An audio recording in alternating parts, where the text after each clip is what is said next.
Assalamualaikum warahmatullahi wabarakatuh.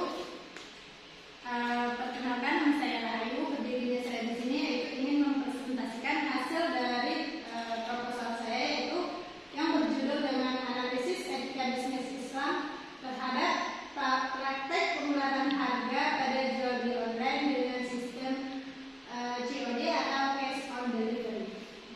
Adapun yang menjadi latar belakang pada proposal saya di sini yaitu praktek pemularan harga barang yang dilakukan tanpa meminta persetujuan atau tanpa mengonfirmasikan kepada konsumen. Kejadian praktek pemularan harga seringkali dialami oleh banyak konsumen, yaitu jumlah total harga barang belanjaan tidak sesuai dengan yang tertera di situ pembelanjaan.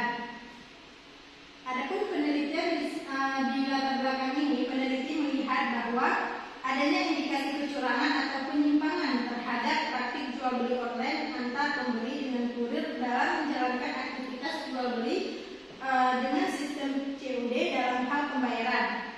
Pelanggaran etika bisnis Islam seperti pembuatan harga kerap kali terjadi.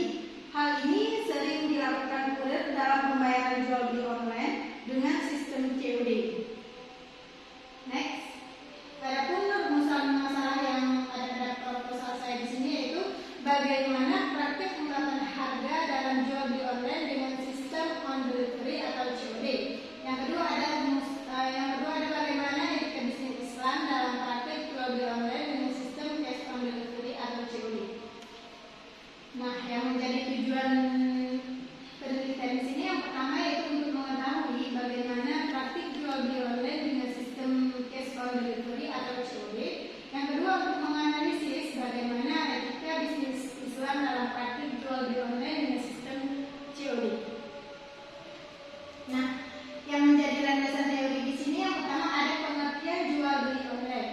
Jual beli online adalah kesepakatan yang saling mengikat secara online melalui internet antara penjual sebagai pihak yang menjual barang dan pembeli sebagai pihak yang membayar harga barang yang dijual. Jual beli secara online menerapkan sistem jual beli internet, tidak ada kontak secara langsung antara penjual dan pembeli. Jual beli dilakukan melalui suatu jaringan yang terkoneksi dengan menggunakan smartphone, komputer, laptop, dan lain sebagainya.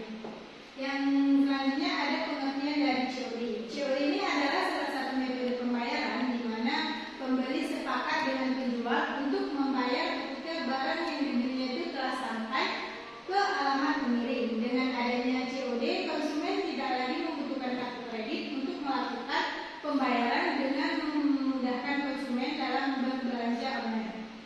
Next.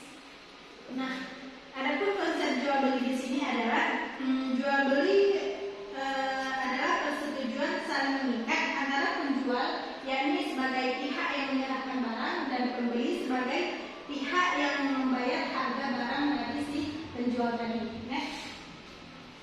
Selanjutnya ada pengertian akad. Dalam Islam, ketika hendak melakukan jual beli terdapat akad yang harus dipenuhi oleh kedua belah pihak antara penjual dan pembeli. Akad yang timbul tersebut tergantung dari perjanjian antara kedua belah pihak dalam jual beli tersebut. Akad secara hanafiah berarti ikatan, yakni mengadakan ikatan persetujuan atau ikatan untuk membeli dan menerima bersama-sama dalam suatu waktu. Nah, di sini ada macam-macam akad. Adapun macam-macam akad pada jual beli di sini yaitu ada akad murabahah, akad bayar salam, dan istimah. Baiklah, adapun landasan teori selanjutnya di sini adalah sistem pembayaran. Yang pertama, adapun pengertian dari sistem pembayaran ini merupakan rencana atau mekanisme yang menggunakan instrumen pembayaran yang dapat menggerakkan kegiatan ekonomi, serta dengan menggunakan sistem pembayaran akan meningkatkan efisiensi dan mengurangi tingkat terhadap transaksi ekonomi. Yang selanjutnya ada perkembangan sistem pembayaran. Di era digital seperti saat ini, sudah banyak teknologi yang berkembang untuk mempermudah kehidupan. Salah satunya dengan kehadiran sistem pembayaran digital yang semakin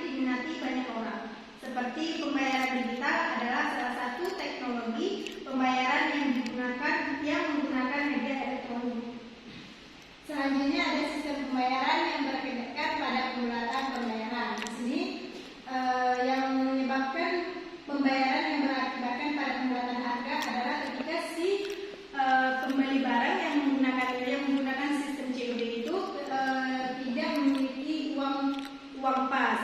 Hal tersebut yang menyebabkan si kurir ini mengambil atau membulatkan harga yang dengan uangnya tadi karena tidak memiliki uang kembalian.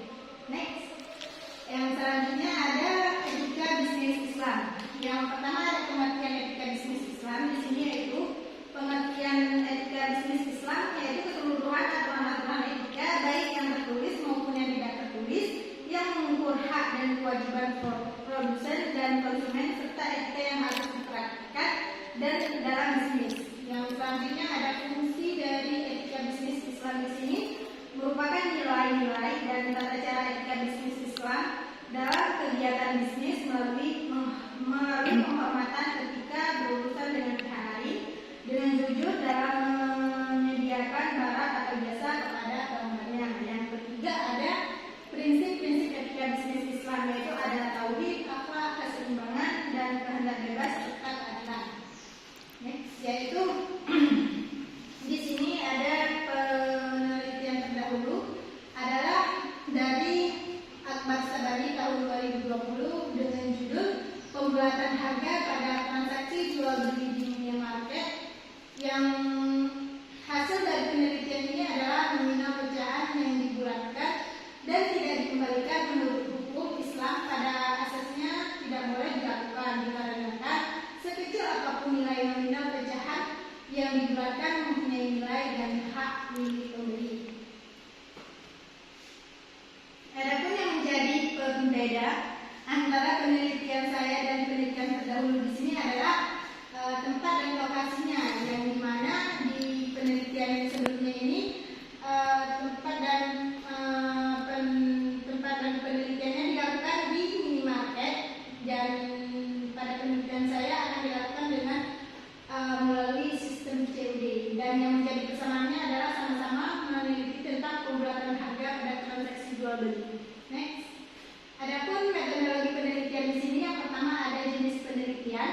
Jenis penelitian yang digunakan dalam penelitian ini adalah penelitian perpustakaan atau library research yang lokasi dan waktu penelitian dilakukan di Kurir JNT cabang Makassar, sedangkan waktu penelitian akan dilaksanakan di bulan Oktober 2023. Dan selanjutnya ada subjek penelitian. Subjek penelitian adalah orang yang diminta untuk memberikan keterangan tentang suatu fakta atau pendapat untuk memperoleh keterangan penelitian atau data.